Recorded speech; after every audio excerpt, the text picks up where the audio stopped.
Hello students,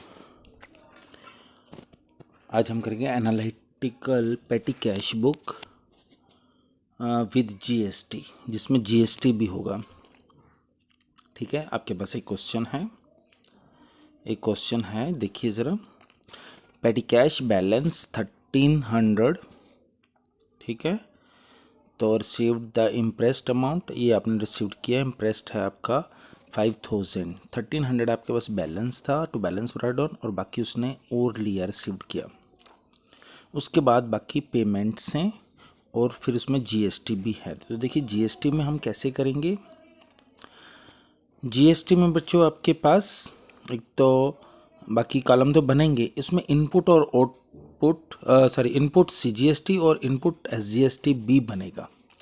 ठीक है, तो ज़रा देखिए ज़रा 1300 उसके पास बैलेंस ब्रॉट डाउन था, लेकिन आपका जो इम्प्रेस्ड है वो 5000 है। तो मतलब कि आपके पास 5000 होना चाहिए था। तो 1300 पहले से या 5000 में से माइनस करेंगे 1300, तो और 3700 आपने कैश ले लिया। ठीक है, आपका 5000 बराबर हो गया। उसके बाद आपने पेमेंट शुरू कर दिया, paid for cartage, paid for carriage. ठीक है, ये हो गया कार्टेज और कैरेज। और इसको आपने कार्टेज में एक को डाला 70 रुपीज़ को, ठीक है।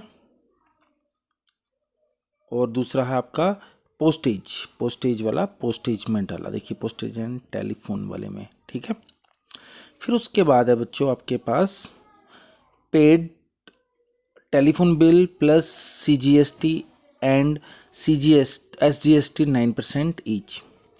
सीजीएसटी 9% है, एसजीएसटी 9% है, और आपने टेलीफोन बिल पेड किया 300। आपने टेलीफोन बिल पेड किया 300, और उसके ऊपर इनपुट सीजीएसटी और इनपुट एसजीएसटी निकालेंगे 9%। अगर 9% निकालेंगे तो 27, दोनों का 27 हुआ। टेलीफोन बिल तो हमने टेलीफोन वाले कॉलम में डाल दिया, बट इनपुट और सीजीएसटी और इनपुट एसजीएसटी अलग अलग से कॉलम जो है उनमें आपने डाल दिया। ठीक है, फिर उसके बाद है आपका paid for cottage, paid for auto charges, paid wages. तो ये अब आप इसके बाद बाई कॉटेज का कॉलम है आपके पास 50 रुपीज़, उसमें डाल दिया और टोटल में भी डाल दिया। ऑटो चार्जेस यहाँ पे भी और कन्वेंस में भी, ठीक है।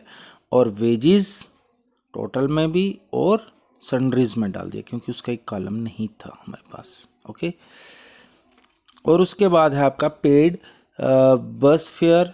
ठीक है, बस फेयर है, आपने ये डाला बाय बस फेयर, और बस फेयर आपने 60 rupees conveyance and travelling expenses में भी डाल दिया। फिर उसके बाद आप पेड फॉर स्टेशनरी के लिए, और उसके ऊपर 6% सीजीएसटी एंड एसजीएसटी भी है। तो अगर आईजीएसटी होगा तो वो भी आपको एक अलग कॉलम बनाना पड़ेगा। ठीक है, तो 400 डाल दिया आपने स्टेशनरी में, और टोटल में स्टेशनरी टोटल में 400, और सन्ड्रीज में डाल दिया क्योंकि उसका कॉलम नहीं था। और उसके ऊपर सीजीएसटी और एसजीएसटी आपने निकाला, वो आपका 24 आया, और वो आपने इनपुट सीजीएसटी और इनपुट एसजीएसटी में भी डाल दिया। ठीक है, फिर उसके बाद है रिक्शा चार्जेस और टैक्सी हायर और रिपेयर।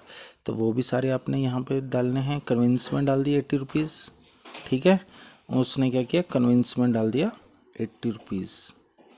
अच्छा, अभी एक कन्वेंस में था 80 रुपीज़। ठीक है, कन्वेंस चार्जेस अलग से थे।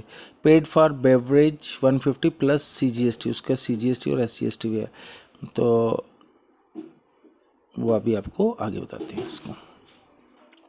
ठीक है, बेवरेज आपका आ गया, उसने इसी में ऐड कर दिया है, और 168 कर दिया। रिक्शा चार्जेस, टैक्सी हायर और रिपेयर भी आपका यहाँ पे आ गया।